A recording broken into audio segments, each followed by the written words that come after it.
एक बार सतयुग में भयंकर नाम का दैत्य उत्पन्न हुआ। वह बड़ा बलवान और मायावी था। उस प्रचंड दैत्य ने इंद्र, आदित्य, वसु, वायु, अग्नि सभी देवताओं को पराजित करके स्वर्गलोक से भागने पर मजबूर कर दिया था। तब इंद्र सहित सभी देवताओं ने उस दैत्य से भयभीत होकर भगवान शिव से रक्षा की गुहार लगाने लगे और बोले, हे कालों के काल, महाकाल, इस मायावी दैत्य से भयभीत होकर सब देवता मृत्यु लोक में मारे मारे फिर रहे हैं।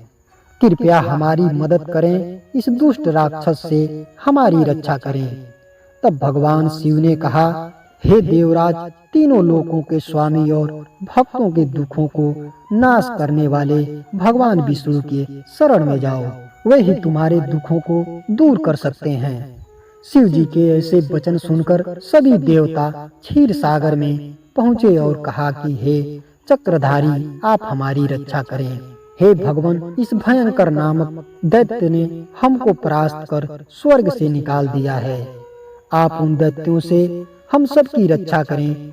इंद्र के ऐसे वचन सुनकर भगवान विष्णु कहने लगे कि हे इंद्र, ऐसा मायावी दैत्य कौन है जिसने सब देवताओं को जीत लिया है? यह सुनकर इंद्र बोले, भगवान, चंद्रावती नाम की नगरी में एक भयंकर नामक दानव है।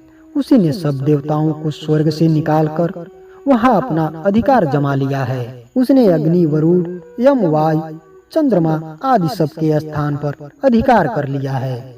सूर्य बनकर स्वयं ही प्रकाश करता है, स्वयं ही मेघ बनकर मेघ बन बैठा है और सबसे अजय है। हे प्रभु, कृपया उस दुष्ट को मारकर आप सभी देवताओं की रक्षा कीजिए। यह वचन सुनकर भगवान ने कहा, हे देवताओं, मैं शीघ्र ही उसका संहार करूंगा। तुम चंद्रावती नगर की ओर जाओ। इस प्रकार कहकर भगवान सहित सभी देवताओं ने चंद्रावती नगर की ओर प्रस्थान किया। उस समय दैत्य भयंकर सेना सहित युद्ध भूमि में गरज रहा था।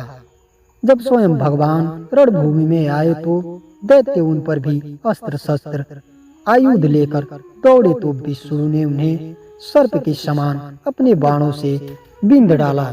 हजारों दैत्यों का नरसंहार हुआ। केवल भयंकर नामक दैत्य ही बचा रहा। वह अविचल भाव से भगवान के साथ युद्ध करता रहा। भगवान जो भी बाण चलाते वह उसके लिए पुष्प सिद्ध होता। उसका शरीर छिन्न भिन्न हो गया, किंतु वह लगातार युद्ध करता रहा। दोनों के बीच मल्ल युद्ध भी हुआ। कहा जाता है 10,000 वर्ष तक उनका युद्ध चलता रहा, लेकिन भयंकर दैत्य नहीं हारा। थक कर भगवान बद्रिकाश्रम चले गए। वहाँ हेमवती नामक गुफा में विश्राम करने के लिए भगवान उसके अंदर प्रवेश कर गए। यह गुफा 12 योजन लंबी थी और उसका एक ही द्वार था। विष्णु भगवान वहाँ योग निद्रा की गोद में सो गए। दैत्य भी पीछे पीछे आ गया और भगवान को सोया देखकर मारने को दौड़ा। तभी भगवान के शरीर से उज्जवल कांतिमय रूप वाली देवी प्रकट हुई। देवी ने राक्षस भयंकर को ललकारा, युद्ध किया और उसे तत्काल मौत के घाट उतार दिया।